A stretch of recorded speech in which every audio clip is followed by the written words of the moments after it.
নিশ্চিত তারা একটা বিয়ে দেওয়ার তালে আছে আর আমার মেয়েরে মানে দিয়ে দিবে, এটাই আর কি। জামাইয়ের সাথে ঝামেলা হয়, পরে ডিভোর্স দিয়ে আয়শা বাচ্চা, যাদের বাচ্চা তাদেরকে বুঝাই দেয় আর নিজেরা বিয়ে করে সুখী শান্তিতে আসতে পড়ে। মানে এতদিন সবাই আমার সাথে সব মিথ্যা মিথ্যা নাটক করে গেছে আর আমি ওদের জন্য একদম আমার জান প্রাণ সব পাইনা ঢাইলা দিয়ে দেই। আপনার শাশুড়ির ভিডিও আপনার জামাই কিভাবে আপলোড করলো, তো তাদেরকে বলি এতদিন আপনারা জানতে চাইছেন যে আমার ক্যামেরাম্যানকে, এটার উত্তর তো এখানে পেয়ে যাবে। আসসালামু আলাইকুম এভরিওয়ান। আজকের ক্যাপশনটা দেখে বুঝতে পারতেছেন ব্লগটা অনেক গুরুত্বপূর্ণ আর তার পাশাপাশি অনেক জটিলও। কেন এই কথা বলতেছি, কারণ বুঝতেই পারতেছেন ক্যাপশন তো দেখছেনই, বিয়ের কথা। এখন আবার অনেকেই বলে বসবেন যে জামাই বাড়িতে নাই, মাত্র 4-5 দিন হইলো আর আপনি এর মধ্যেই বিয়ে শাদীর কথা তুলে আনছেন, এই কারণে আপনার জামাই চলে গেছে আপনারা ছেড়ে, আপনি মেয়ে ভালো না। তো তাদেরকে বলবো সম্পূর্ণ ভিডিওটা দেখেন। ক্যাপশনটা যেহেতু একটু জটিল, তো বিষয়টা অনেক জটিল, বুঝতে পারতেছেন। আগে হচ্ছে সম্পূর্ণ ভিডিও দেখেন, তারপরে বুঝবেন। যাই হোক, সবাই অবশ্যই আমার এই বিপদের সময় চ্যানেলটা সাবস্ক্রাইব করে পাশে থাকবেন আর ব্লগগুলো রেগুলার দেখবেন, লাইক কমেন্ট শেয়ার করবেন। এতটুকুই আপনাদের কাছে আমার অনুরোধ, যাতে আমি আমার মেয়েটাকে নিয়ে ভালোভাবে থাকতে পারি। আবারও বলতেছি, সবাই প্লিজ চ্যানেলটা সাবস্ক্রাইব করে আমার এই বিপদের সময় পাশে থাকেন। আর কারোর যাতে দয়ার পাত্রী আমার হয়ে বাঁচতে না হয়, নিজের মতো করে নিজের মেয়েকে নিয়ে যেতে বাঁচতে পারি। শাশুড়ি মেয়ের ব্লগটা তো কালকে আপনারা মনে হয় এতক্ষণে দেখে ফেলছেন যে এটা এতদিন পরে আপনাদের ভাইয়ের চ্যানেলে একটা ব্লগ গেছে, তো কেউ মিস করেন না আশা করি। তো শাশুড়ি মায়ের ওই কথাগুলোর জবাবও আজকে আমি দিব। আর দিব তো দিব, এই যে শাশুড়ি মায়ের জন্য হচ্ছে আমি খাবার দাবার রান্না করছি, রাতের বেলায় রান্না করে রাখছিলাম, এখন সকাল হয়ে গেছে, ঘুমাই নাই আজকে। কাজবাজ ঘরটা একটু এলোমেলো ছিল, গুছাইতে গিয়ে দেরি হয়ে গেছে, তো ভাবলাম যে সব কিছু জাল দিয়ে গরম করে তারপরে তার রুমে রেখে এসে আমি একটু শুবো, যাতে পরে আর আমাকে ডাক টাক না দেয় কিছুর জন্য। মানে ব্যাপারটা কিন্তু অনেকটা মজার যে শাশুড়ি মায়ের খাবার রান্না করতে করতেই তার নামে বদনাম করব। যাই হোক, এখন খাবার গরম করতে করতে আমার একটা জিনিস মনে পড়ছে যে আমার এখন ছাদে যেতে হবে। ছাদে গিয়ে হচ্ছে একটু গাছগুলাতে পানি দিতে হবে। ছাদে তো অনেক গাছপালা আছে। আর মেইন কথা কিন্তু আমি বলবো, আপনারা কেউ ভাববেন না যে আমি এইসব কথা বলেই সব কিছু পার করে দিব। আগে একটু রিল্যাক্স হইতেছে, অনেকগুলো কাজ করছি তো এই কারণে রিল্যাক্স হইতেছি। তার উপর এখন গরম পড়তেছে, রান্নাঘরে দাঁড়ায় আছি, গরম লাগা শুরু হয়ে গেছে। যাই হোক গাইস, শাশুড়ির জন্য যেহেতু খাবার গরম দিতেছি, তো এই বিষয়টা আপনাদেরকে ক্লিয়ার করে নেই। সে তার ব্লগে একটা কথা বলছে যে আমি নাকি তাকে রান্না বান্না করে খাওয়াই না। তো কি রান্না বান্না করে খাওয়াইনি, যে রান্না বান্নাগুলো করছি আমি কার জন্য করছি, বড়শদিন আজকে 4 মাস ধরে সংসারে নাই, তো তাদেরকে রান্না বান্নাটা কে করে খাওয়াইছে? বলছে কি আমি তো রান্না বান্না করে খাওয়াই না, উল্টা তার নাকি রান্না বান্না করতে হয়, রান্না বান্না করে আমারে খাওয়াইতে হয়। তার সারাদিন এত কাজ বাজ করে এত কিছু করে আবার রান্না করা এত কষ্ট কি তার সয়? মানে এতদিনে আইসা আমি যদি এত খারাপ হইতাম, এমন হইতাম যে তাদেরকে খাবার দেই না, এতদিন ধরে চুপ করে ছিল কেন? এতদিন কোনো কথা বললো না কেন? এখন কেন এসব কথা বলতেছে? আমি তাদেরকে খাবার দিই নাই, তাদেরকে এটা করি নাই, সেটা করি নাই। আর আপনারা কিন্তু আমার শাশুড়ি মা একটা জিনিস দেখছেন, বলবেন যে হ্যাঁ আমরা তো কয়েকটা ভিডিওতে দেখছি আপনার শাশুড়ি মা রান্না করতেছে, সে একদিন বাসায় আছে ছুটির দিন, সেদিনও রান্না করে খাওয়াইতেছে আপনাদেরকে। তো সপ্তাহে 1-2 দিন তো ভাই সবারই শখ লাগে যদি বাসায় থাকে রান্না করতে। তারপরে সন্তান মায়ের কাছে আবদার করে না যে আম্মু তোমার হাতে রান্না, এই রান্নাটা অনেকদিন ধরে খাই না, একটু রান্না করো, আমি খেতে চাই, করে না? তো আমি তো তাকে আমার মায়ের জায়গাটাই দিছি। আমি যদি তার কাছে একটা আবদার করি তাহলে সমস্যা কি? যে আম্মু আজকে আপনার হাতের আমার গরুর মাংসটা খাইতে ইচ্ছে করতেছে, একটু রান্না করে দেন, এটা কি আমার খুব বড় অপরাধ?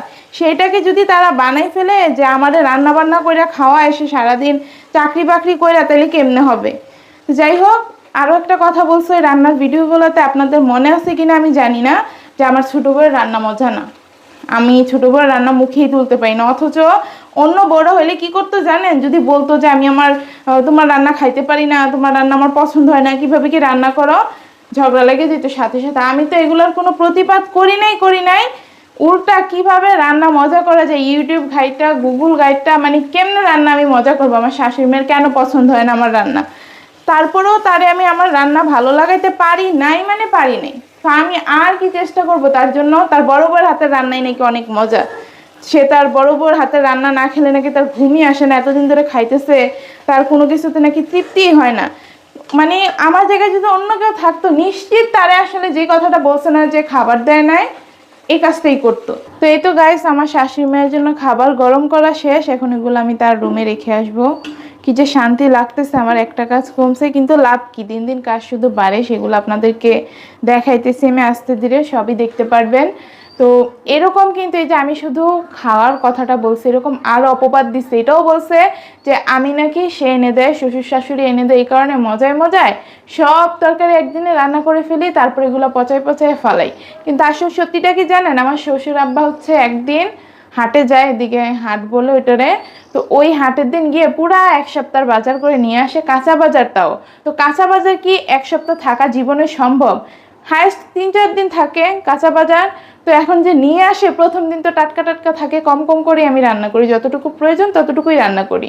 তো পরে কি হয়, যখন 2-3 দিন হয়ে যায় এগুলো যায় পচে। আর আনেও কি, ওই যে লাউ আনে, লাউ যদি 2-3 দিন ঘরে পড়ে থাকে ওটা তো বাড়তি হয়ে যায়, ওটা কি খেয়ে আর মজা লাগে পরে? তো রেখে দিলেও তো সমস্যা। তারপরেও রেখে দেয়, ওই যে এই কারণে না আমার রান্নাগুলো মজা লাগে না। আর বড় বউ এই কাজটা করে আসলে বড় সতীন, একদম একদিনে সব রান্না করে ফেলে পচে যাওয়ার ভয়ে। আর সেটা বলছে আমি নাকি করি, মানে কথা পুরাই ওনারা সব দোষ আমার উপর দিয়ে চালাই দেয়, যা দোষ হয় মানে আমি ওই দোষগুলো করি না, আমার উপর দিয়ে চাপাই দেওয়া হয়। যাই হোক, আমি তার এনে বেশি কিছু বলতে চাই না, শুধু বলতে চাই যে উনি কি কি কথাগুলো বলছে সেই ভুলগুলো আপনাদেরকে আমি বলে যাই। তো বলছে যে আমি নাকি সব একদিন রান্না করে ফেলি। তারপরে আনে হচ্ছে উস্তা, তো উস্তাও তো একটা কাঁচা তরকারি, ওইটাও কি 3-4 দিনের বেশি থাকে, তারপরে ওইগুলো হচ্ছে পানি দিয়ে রাখা হয়, বাজারের মধ্যে যায় পচে। তারপরে মিষ্টি কুমড়া আনি, মিষ্টি কুমড়া কয়দিন থাকে বলেন তো? ওই সাইডগুলো পচা ধরা শুরু হয়ে যায় না, আনে ওই যে কাটা এক ফাড়ি করে পাওয়া যায় না, ওইরকম মানে বড় একটা আনে না আবার, কারণ বেশি আনলে আবার এই ঘরে খাওয়া হয় না কোনো জিনিস। তো এখন জিনিসগুলো পচে যাওয়া ভালো নাকি আমি রান্না করে ফেললে ভালো? রান্না করলে তো যে কোনোভাবে খাওয়া হয়ে যায়, এমন না যে ফালানি চলে যায়। তো এগুলাই নাকি আমার দোষ, আমি একদিনে সব তরকারি রান্না করে খেয়ে ফেলি, পরে আর তরকারি পাওয়া যায় না, তারা এনে দেয়, আমার কোনো টাকার হিসাব নেই, আমার কিছু নাই। এই কারণে এখন সংসার আলাদা করে দিচ্ছে, আমি আমারটা অল্প অল্প অল্প করে রান্না করে খাবো, এখন নাকি আমি সব কিছুর হিসাব বুঝবো। এটা আলাদা করে দেওয়ার মতো কোনো মানে বিষয় হইলে আপনারাই বলেন, আপনারা এই জিনিসগুলো, আমি জাস্ট আপনাদেরকে ভুলগুলো ধরাই দিতেছি, আপনারা শুধু নিজেরা বিবেচনা করে কমেন্টে বলবেন যে ওনার এই কাজটা ঠিক হয়েছে নাকি, এই জিনিসটা নিয়ে যে তিনি আমার দোষটা ধরলো, আমি নাকি সব একদিন এক সপ্তাহ কাঁচা বাজার কখনো বাসায় এনে রাখা সম্ভব? যাই হোক, এগুলো আমার গরম দেওয়া শেষ, এখন শাশুড়ি মায়ের রুমে রেখে আসি, তারপর আপনাদেরকে বাকি কথাগুলো আমি বলতেছি। গাইস, আমি বলছিলাম না আমার কাজ দিন দিন শুধু বাড়তেছে, এখন আমি ছাদে আসছি আপনাদেরকে দেখানোর জন্য কাজগুলো কি কি। আমারে বলছে যে এই পুরো ছাদ যাতে আমি পরিষ্কার করে রেখে, ছাদের কি বিচ্ছিরি অবস্থা, একদিক দিয়ে কবুতর পালে, কবুতরের অবস্থা তো আপনারা জানিনি, উড়ে আর পটি করে দেয়। তারপরে মুরগিগুলো এই সাইড দিয়ে একদম বেহাল দশা করে রাখছে। এই যে এদিক দিয়ে আবার একটা হাউজিং করতেছে, কি মাছ না কি বলে পালবে, কি কি শখ যে তাদের আছে আল্লাহ ভালো জানে। তো এই দিক দিয়ে আবার কাজ চলতেছে, এই নিয়ে ছাদের অবস্থা খারাপ। তারপরে টাইলসের কাজ চলতেছে, ওই নিয়ে সব কিছু নোংরা হয়ে আছে, মানে কাজের উপরে কাজ। তো আমি বলছি কি কবুতরগুলো এখন তো রেখে লাভ নাই, আর এগুলো ছাদ নষ্ট করে দেয়, মানে ছাদে যে 2টা কাপড় দিব শান্তি মতো শুকাবো সেই উপায়টা পর্যন্ত নাই, ধোয়া কাপড়ের মধ্যে কবুতর এসে পটি করে দেয়, তখন কেমন লাগে বলেন তো? আর এমনি তো আমার এই কবুতর টবুতর সহ্য হয় না, আপনাদেরকে তো আগেই বলছি, কেন জানি আমার ওই যে অ্যালার্জির সমস্যা আছে না, দেখলে মনে হয় যে অ্যালার্জি আরও বেড়ে যায়, অনেক গায়ের মধ্যে বাজে লাগে। তো এই কারণে আমি এইসব জিনিস এমনিতেই সহ্য করতে পারি না, এই কারণে বলছি কি যে কবুতরগুলো রেখে কী করবেন, এগুলো তো করতেও সমস্যা, আর আমিও পারি না। তো এইসব কথা বলছি, পরে বলতেছে এগুলো তো আমার বড় বউয়ের, ও বড় বউয়ের অনেক শখ, কবুতর পালন করবে, থাক বড় বউরে জিজ্ঞেস করবো না, জিজ্ঞেস করে তারপরে এগুলোর ব্যবস্থা করবো না, ও যদি বলে যে থাকুক তাহলে থাকবে, মানে বড় বউয়ের প্রতি এত ভালোবাসা গাইস কি বলবো। যাই হোক, এসব কথা নিয়ে আর কিছু না বলি। আর এই যে দেখেন এই দোলনাটার উপরে তেরপলটা কেন দেওয়া হয়েছে জানেন? ওই দেখেন কবুতরের মলমূত্র পড়ে আছে, এই দোলনাটার মধ্যে পর্যন্ত বসার মতো পরিবেশ থাকে না, কবুতর পটি করে এমন বাজে অবস্থা করে। যাই হোক, এই ছাদ নাকি আবার আমার এখন পরিষ্কার করতে হবে। আর চলেন আপনাদেরকে একটু হাউজিংটা দেখাই, কী কারণে দিছে তা তো জানি না। এই যে এই হচ্ছে অবস্থা, এখনও পুরোপুরি কাজ হয় নাই, মিস্ত্রি ঈদের পরে আসবে না কি জানি। তারপরে আরও একটা কাজ দেখাই, চলেন তারপরে আমি মেন কথা শুরু করব। এই যে গাইস আরেকটা কাজ দেখানোর জন্য চলে আসছি। আপনাদেরকে একটা ভিডিওতে দেখাইছিলাম না যে আমি এই সিঁড়ি একদম শুরু থেকে শেষ পর্যন্ত সুন্দরভাবে পরিষ্কার করছি। এই সিঁড়ির অবস্থা আবার দেখছেন কি বাজে হয়ে আছে। এগুলো নাকি আবার কি আস্তর করবে, আজকে আবার মিস্ত্রি আসবে, এগুলাতে পুডিং করবে, আরও কি জানি করবে। তো আমাদের শুধুই পুরা কাজ শেষ হওয়ার আগে কেন এরকমটা করলো, আমাদের দিয়ে পুরাটা সিঁড়ি পরিষ্কার করাইলো। তারপরে এগুলো এখন আবার দেখেন নোংরা হয়েছে তো হয়েছে, আরও বেশি নোংরা হবে। তো লাভটা হইলো কি, আমার দিয়ে কেন এত খাটাইতেছে। যাই হোক, আমি তো তার বিনিময়ে টাকা পয়সা পাইতেছি, কিন্তু কষ্টের তো কাজটা, একটা কাজ আমি দুইবার কেন করব। আর আগেরবার আমার সাথে একটা বাটপারি করছে, সেটা হচ্ছে আমার মাত্র 500 টাকা দিয়ে বুঝ দিয়ে দিছে এই পুরা 3তলা বাড়ির সিঁড়ি। কিন্তু এই কাজটা তো অনেক কষ্ট। তারপরে এই সিঁড়ির রেলিং পরিষ্কার করো, এগুলা ঘষে আমি পরিষ্কার করছি। সিমেন্টগুলো যে পড়েছিল, অনেক কষ্টের বিষয়টা। যাই হোক, পরিষ্কার করছি। এখন আবার পরিষ্কার করানোর টাইমে 500 টাকা আমি আর এবার জীবনেও মানবো না। 1000 টাকা তো আমি নিয়েই ছাড়বো। কষ্ট করাবে, তারপরে আবার পারিশ্রমিক কম দিবে, বদনাম করবে। এত সুবিধা তো আবার ভাই দেওয়া যাবে না তাদেরকে, তাইলে আবার আমারে বেশি পাইয়া বসবে। যাই হোক গাইস, এবার আমি আসল কথায় আসি। এতক্ষণ তো অনেক কথা শুনলেন, অনেক কিছু বুঝলেন। তো এইসব নিয়ে আমি আসলে আর কিছু বলতে চাই না। উনি আমার মুরব্বী মানুষ, বরাবরই একটা কথা বলি যে ওনাকে আমি আমার মায়ের জায়গায় স্থান দিছিলাম। যেহেতু বিয়ের পরে এই 4 বছর আমার মা আমার সাথে যোগাযোগ করে না, আমার মায়ের সাথে আমার সম্পর্ক সম্পূর্ণরূপে শেষ। আমার মা মানে আমার শাশুড়ি ছিল আমার মা। তো তিনি আমাকে যে পরিমাণ ভালোবাসা দেখাইছিল, মহব্বত দেখাইছিল, তার আড়ালে যে এত খারাপ কিছু ছিল যেটা আমার কল্পনারও বাইরে ছিল। যাই হোক, কিছু বলতে চাই না। এখন আবার অনেকে আমার এই কমেন্টটা করবেন যে আপনার জামাই নাকি বাসায় নাই, আপনি সবসময় বলতেছেন, তারপরে শাশুড়ি সংসার আলাদা করে দিছে, এগুলো তো তাইলে আপনি মিথ্যা বলতেছেন। আপনার শাশুড়ির ভিডিও আপনার জামাই কিভাবে আপলোড করলো? তো তাদেরকে বলি, এতদিন আপনারা জানতে চাইছেন যে আমার ক্যামেরাম্যানকে, এটার উত্তর তো এখানে পেয়ে যাবেন।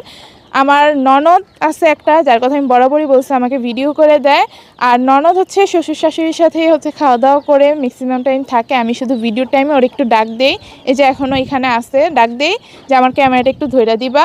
তো এই একটু কাজটা তেমন কষ্ট না যে ও না করবে। যাই হোক, যেটা বলতেছিলাম, তো সেই ননদ মনে হয় কোনো এক ফাঁক দিয়ে আমার শাশুড়ি মায়ের ভিডিওটা করছে, ভিডিও করে হচ্ছে আমার জামাইয়ের কাছে দিয়ে দিছে আর কি। আমি শুনছি ওই এসে আমার টুকটাক বলছে, পুরাপুরি বললো না আমার কাছে, আবার একটু ভয় পায়, বুঝে নিত। আমার শাশুড়ি একটু রাগী মানুষ, তো সব কিছু মিলিয়ে টুকটাক বলছে, যেটা আমি শুনছি সেটাই আপনাদেরকে বলতেছি। আর আপনাদের ভাইয়া নাকি এই জিনিসটা বিশ্বাস করতে চাইতেছে না যে তার মা সংসার আলাদা করে দিচ্ছে। মানে বিষয়টা আমার কাছে হাস্যকর লাগতেছে। আমি কি শুধু আইসা মানে ক্যামেরার সামনে নাটক করব? আর এইসব নাটক তার মা দেখবে, তার মা এগুলো সহ্য করে নিবে, এটা কখনো সম্ভব? তা এখন বিশ্বাস হয়েছে না যে তার মা সত্যি সংসার আলাদা করে দিচ্ছে, আমি মেয়েটাই না অভাবের মধ্যে আছি। কিন্তু এই সত্যি জিনিসটা জানার পরও ভিডিও তো দেখছে, ভিডিও দেখে কী কারণে আপলোড দিচ্ছে আমি তা জানি না, কিন্তু এত কিছুর পরও মেয়েটার একটা খোঁজখবর নেয় নাই। এই কারণে বলি, আমার মেয়ে এমন একটা বাবা পাইছে যে আমার মেয়ের জন্য আমার বুক পুরো ফেটে যায়। এটাকে এমন ধরনের বাবা পাইছে। আমরাও বাবার আদরে মানুষ হয়েছে, আর আমার মেয়েও বাবার আদরে মানুষ হইতেছে। আল্লাহ মানে আমার মেয়ের এইসব কষ্টের বিনিময়ে ওরে ভালো কিছু দেখ, আমি এতটুকুই দোয়া করি ওর জন্য, একটা মা হিসেবে, আর কিছুই না। তারপরে বলছে যে তার ছেলের মন জয় করতে হবে। বড় বউ তো তার ছেলের মন জয় করে ফেলছে, এই কারণে সে তার বড় বউকে এখন ভালোবাসে। আর এতদিন আমার সাথে যা করছে এগুলো সব হচ্ছে আমার কানাবুজ দিয়ে গেছে। সে আসলে আমারও পছন্দ করে না, আমারও ভালোবাসে না। আমার মতো এইরকম একটা মেয়ের কি ভালোবাসা সম্ভব নাকি? মানে এতদিন সবাই আমার সাথে সব মিথ্যা নাটক করে গেছে, আর আমি ওদের জন্য একদম আমার জান প্রাণ সব পাইনা ঢাইলা দিয়ে দেই। বড় সতীনের জন্য প্রথমে দিলাম, তারপরে জামাই আসলো, শাশুড়ি আসলো, শ্বশুর আসলো, সবাই মানে এক প্রকার নাটক করলো আমার সাথে। তারপরে এই যে আমার মেয়েটার কথা কালকের ভিডিওর মধ্যে একটা বারও বলে নাই। আমি যখন লাইভে কালকে বলতেছিলাম যে আমার মেয়ের কথা বলে নাই, পরে অনেকে টান দিছে কি ওই যে চাঁদ রাতের দিন নাতিনটা শপিং করে দিব ওই বড় সতীন। আর আমার ছেলে আব্দুর রহমানের জন্য শপিং করছে, সে ভরপুর শপিং করছে। করার পরে মানে আমার মেয়ের জন্য একটা ড্রেস কেনার মতো টাকা তার হয় নাই, তার নাকি টাকা ফুরাই গেছে, এখন সে বাড়ির কাজ ধরে আছে। কিন্তু বড় বউ আর নাতির জন্য তারা আসবে কি আসবে না তার কোনো ঠিক ঠিকানা নাই, তাদের জন্য শপিং করে বসে আছে আমার শাশুড়ি মা। তো আমার মেয়ের জন্য পারে নাই চাঁদ রাখতে, কি না কি একটা যদি দেয়ও ভুংবাং কিনে হচ্ছে বুঝ দেওয়ার জন্য দিবে যে হ্যাঁ আমি তো আমার নাতনিকে দিছি। নাইলে তো এখনই কিনে ফেলতো ভাই, ভালো কিছু দিলে তো এখনই কিনে ফেলতো। এটা তো আপনারাও বুঝেন, সবাই বুঝে। তো এইসব নিয়ে আর কিছু না বলে এখন আপনাদেরকে আমি বিষয়টা ক্লিয়ার করি যে আমি কেন বাবার বাড়ির বিয়ের কথাটা বলছি। এই যে এদিক দিয়ে তো বুঝতেই পারলেন, আমার মেয়েরে মানে তার বাবাও কোনো খোঁজখবর নেয় না, আমার শ্বশুর শাশুড়ি যে আছে আমার মেয়ের দাদা দাদি তাদেরও কোনো বালাই নাই, একটা বারও বললো না যে আমার নাতনির খাওয়ায় পড়ায় সব কিছুতে কষ্ট হইতেছে, ও তো আমার নাতনির ঠিকভাবে খাওয়াইতে পারতেছে না, আমি আমার নাতনির দায়িত্বটা অন্ততপক্ষে নেই। তারপরে একটা আপু এই টপিকটা ধরতে পারছে, অনেকেই কিন্তু বিশ্বাস করে নাই যে শাশুড়ি মা আমার এই বাড়িতে কাজের বুয়া বানায় রাখছে, কাজের বিনিময়ে তার বাড়িতে আমরা থাকতে দিতেছে। কিন্তু একটা আপু বুঝতে পারছে যে হ্যাঁ, সে তো নিজের মুখেই স্বীকার করছে যে কাজের বিনিময়ে আপনারা ফ্ল্যাটে থাকতে দিছে, এটা তো আন্টি নিজের মুখেই স্বীকার করছে। তো এই আপুর অনেক থ্যাঙ্কস যে জিনিসটা বুঝতে পারছে এবং সবার কাছে বলছো, কমেন্টে জানাইছে বিষয়টা। তো এবার তো বিশ্বাস হয়েছে যে আমি মিথ্যা কথা বলি না, আমি প্রত্যেকটা কথা যুক্তি নিয়েই বলি, সত্যি কথাই বলি। এখন বিশ্বাস হওয়া না হওয়া সম্পূর্ণ আপনাদের কাছে, আমার যেটা বলার সেটা তো আমি অবশ্যই বলবো। তো আমার মেয়ের আসলে আপন বলতে কেউ নাই আমি ছাড়া, আর আমারও আমার মেয়ে ছাড়া আপন বলতে কেউ নাই, আমরা একজন আরেকজনের আপনজন, আমাদেরকে কেউ দেখার মতো নাই। তারপর এখন আসি যে বিয়ের কথা কেন আসছে। আমার বাবা তো জানেন যে এই যে খারাপ সময়টা আমার টুকটাক হেল্প করছি, যে শপিং করে পাঠাইছে। আর আজকে আমি একটা কথা বলি, যে অনেকেই জানতে চাইছেন আমার বাবার টাকার অ্যামাউন্ট কত, আমার কত টাকা দিছে ঈদের শপিংগুলো নাকি আপনাদের কাছে অনেকের কাছে ভালো লাগছে বা অনেকের কাছে ভালো লাগে নাই, স্বাভাবিক, সবার চয়েস তো আর একরকম হবে না। তো সেইখানে খরচ করছে 3-4 হাজার, যাই হোক 5 হাজার, যাই হোক খরচ করছে। আর মেয়ে শপিংয়ের জন্য 5 হাজার দিছিল, আর আমার সংসার চালানোর জন্য 10 হাজার, এই হচ্ছে 15 হাজার টাকা আমার হাতে ক্যাশ টাকা দিছিল। এখন মেয়ের জন্য আমি আসলে খরচ করব কি করব না সেটা নিয়ে হচ্ছে টেনশনে আছি, কারণ আমার সংসারটা ভবিষ্যতে চালাতে হবে। যে এরকম অবস্থা দেখতেছি, আমি তো ভাবছিলাম যে মেয়ের বাপ হয়তো বা খোঁজখবর নিবে মাঝখানে, মেয়ের এত কষ্ট দেখে সেটা তো সে করে নাই। তো এখন হচ্ছে আমার বাপও কেমন জানি করতেছে, তার হাবভাব তেমন একটা আমার ভাল লাগে নাই, কিছু কথা বলে আবার বলে না। আসলে বিষয়টা বিয়ে নিয়েই, যে মানে একটা ইঙ্গিত দিতেছে, সরাসরি বলতেছেন, একটু ঘুরাই পেঁচে বলতেছে আমার এই বিষয়টা, যে অন্যরা তো বিয়ে মানে জামাইয়ের সাথে ঝামেলা হয়, পরে ডিভোর্স দিয়ে আয়শা বাচ্চা, যাদের বাচ্চা তাদেরকে বুঝাই দেয়, আর নিজেরা বিয়ে করে সুখে শান্তিতে আসতে, পরে সংসার করে দ্বিতীয়বার বিয়ে করে, এভাবে বলতেছে। আমারে ডিরেক্টলি বলতেছে না যে তুই চলে আয় তোর বাচ্চাটারে রেখে তারপরে আমরা তোরে বিয়ে শাদী দিব, এই মানে এমন করে বলতেছে না। কেন আমি এটা বলতেছি যে আমার বাবা এটাই আমারে বুঝাইতে চাইতেছে, কারণ এর আগেও আমারে কয়েকবারই বলছে যে তুই বাচ্চাটা রাইখা চলে আয়, আমরা তোরে ভালো জায়গায় দেখে শুনে বিয়ে দিব। তো এই হচ্ছে কথা। তো তাদের আচরণও আমার বাবার আচরণ এখন তেমন একটা সুবিধার না। আর আপনারা তো ইতিমধ্যে জানেন যে আমার ভাই, তারপরে আমার মা, তারা আমার সাথে একদমই যোগাযোগ করে না, যা যোগাযোগ হয় আমার বাবার সাথে একটু যোগাযোগ হয়। তো সেই বাড়িতে যদি আমি যাই, আমার মেয়ের অবস্থা, আমার অবস্থা কি হবে সেটা আপনারা বুঝতেই পারতেছেন। নিশ্চিত তারা একটা বিয়ে দেওয়ার তালে আছে, আর আমার মেয়েরে মানে দিয়ে দিবে, এটাই আর কি। গ্রামে তো বুঝেনি বিষয়টা কেমন হয়। আমি একটা ভিডিও দেখছি এমন গ্রামেরই ঘটনা, যে ডিভোর্স হয়ে গেছে মা বাবার মধ্যে, বাচ্চাটা ছোট, তারপরও না বাবা টেনে হিস্ট্রে বাচ্চাটারে নিয়ে গেছে, কেউ কিছু বললো না, মা তো চাইও পারতেছে না সন্তানটাকে আটকাইতে। গ্রামে আসলে বিষয়টা এমনই, ডিভোর্স হয়ে গেলে সন্তান সবসময় বাবারাই নেয়। তা আমি তো ভাই আমার মেয়েরে কখনোই ছেড়ে দিতে পারবো না, কারণ আমি জানি আমার মেয়ে কখনো এই জায়গায় ভালো থাকবে না। আর আমার এতদিনের এত স্যাক্রিফাইস শুধুমাত্র আমার মেয়ের কারণে, আমি আরেক জায়গায় গিয়ে বিয়ে বসবো, আমার মেয়ে এদিকে মানুষের লাথি উস্তা খেয়ে বড় হবে, এটা আমি কোনো দিনও মেনে নিতে পারবো না। আমি হয়তো অল্প বয়সে মা হয়েছি, মা মানে হওয়ার পরে যে কি দায়িত্ব কর্তব্যগুলো পালন করতে হয় সেটা আমি আগে থেকে জানতাম না। পরে আস্তে আস্তে আমার মেয়েকে লালন পালন করতে করতে আমি বুঝছি যে একটা বাচ্চার জন্য কি কি করতে হয়, মানে ওরে দিয়ে আমি সব কিছু শিখছি যে একটা সন্তান কিভাবে পালন করতে হয়, কিভাবে তাকে গাইড করতে হয়। তা আমার সেই কষ্টের বাচ্চারে তো আমি কোনোভাবেই ফেলে দিতে পারবো না, পুরা দুনিয়াও যদি ফেলে দেয় আমার বাচ্চা আমি ফেলে দিব না। এখন যে আমারে যত ভালোই বুঝ দেখ না কেন, যতই বলুক না কেন দ্বিতীয় বিয়ে করে তো অন্যরা সুখে আছে, তুইও সুখে থাকবে, আমার ভাই ওই সুখের দরকার নেই যে আরেকজনের সাথে সংসার করবো। আমার মেয়ে দিকে রাস্তায় রাস্তায় মানুষ হবে, মানুষের কিল থাবড়া খাইয়ে আমার ওই ধরনের সুখের কোনো প্রয়োজন নাই, আমি এগুলো চাই না। আমি সুখে থাকলে আমার মেয়েরে নিয়ে সুখে থাকবো।